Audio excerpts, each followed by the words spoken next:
These CSS tricks have changed the way I write code.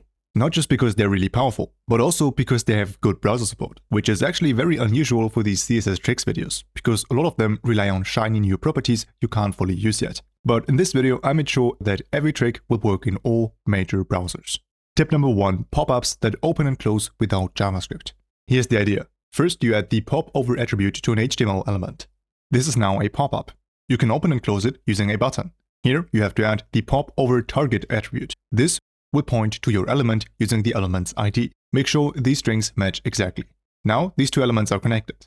So you can already click on the button to open and close this popover. There's no CSS and no JavaScript needed. This is an HTML-only trick. You can also close the pop-up by pressing anywhere outside or with escape on the keyboard. And all of that makes it already pretty accessible. But this trick will become even more powerful when you combine it with tip number 2, anchor positioning. In CSS, the button will have an anchor name. Here, you define a name just like you would with custom properties, --my button. On the menu, you need position absolute and use the position anchor property to connect it to your button. Here you assign that exact anchor name we just defined, so they have to match exactly. And when we have that, we can use the position area property to position the menu relative to the button. You can use all sorts of combinations with the values start, end, center, or top, bottom, left, right. The values you see on the screen are popular choices for dropdowns. I like to use bottom span right. That way it is directly below the button with the left edges aligning, so that if the content grows, the menu spans to the right. This is already a functioning dropdown menu. It is anchored to the button and all the other CSS styles work just as you would expect. Tip number 3 is a cool solution for colors if you don't want to use so many CSS variables. Oftentimes, you want to use the same color for multiple properties of an element. Maybe the text, the border, or any SVG icons should have the same color. Usually, you would use CSS variables, so that they all refer to the same custom property. Over here, I have my color variable defined. I am referring to that variable 3 times. On the color property, for the text color, on the border, and on the fill property of the SVG icon. That way, you can override the variable and it changes in all 3 places. But there's actually a simpler way where we don't need variables.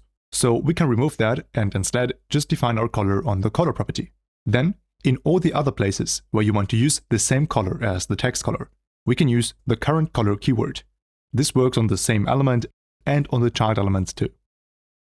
So if I just change this color, everything else adjusts perfectly without the need of variables.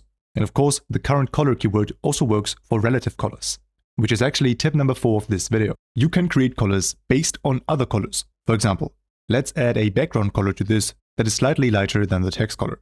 For that, I use the oklch color format and now use the keyword from to create a new color from our currentColor variable. You have to write the LCH, which stands for lightness, chroma, and hue. All values together represent our current color. Then, using the calc function, we can make changes to this. For example, on the lightness, I add 1. So now my background color behaves relative to my current color. It is just a bit brighter. Now, whatever color I assign to the text color, all the other colors change accordingly, and the background color is simply a bit brighter. Pretty cool, right? Tip number 5 is super fast and super awesome, because it can fix unbalanced line breaks. Picture this. You have a heading on your website, but on some mobile screens, the word wrap looks ugly. You don't want to change the font size, and you don't want to add a line break manually in HTML. So instead of adding a line break, you can simply use text wrap balance. Now the browser will automatically find a balanced solution for where to place the line break.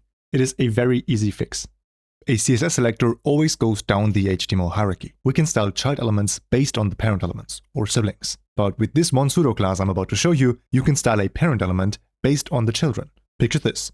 You have a card component, and you want the card to look different only if it contains something. For example, if it contains a badge.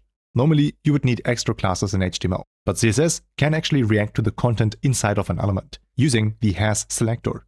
So you can write something like, this card should get a border if it has a badge inside. Tip number 7. This one is going to be quick.